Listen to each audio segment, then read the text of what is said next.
a one-party takeover of our political system. That's what Senate Democrats brought to the Rules Committee just yesterday.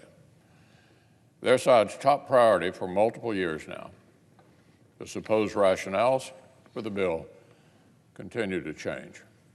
A few years ago, when majorities of Democrats were mistakenly convinced that foreigners had hacked voting machines and tampered with tallies in 2016, this was marketed as an election security bill. But it keeps morphing to suit new headlines. Lately, it's been called a racial justice bill.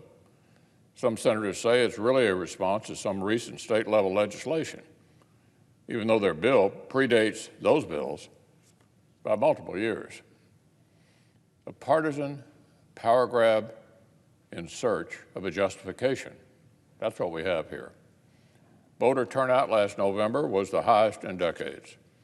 African-American turnout was twice as high in Mississippi as it was in Massachusetts. Democrats' hysterical attacks against the new election law in the state of Georgia have been dismantled, even by typically left-leaning fact-checkers. There's no crisis.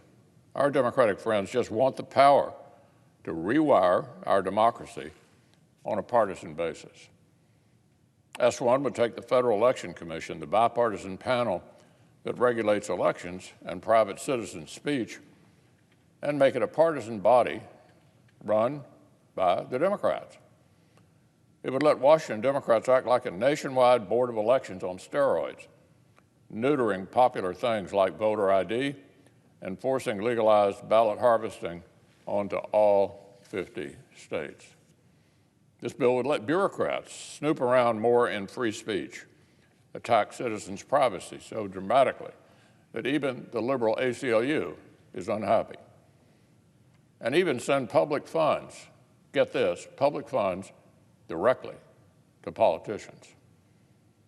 Republicans put forward amendments to fix those things.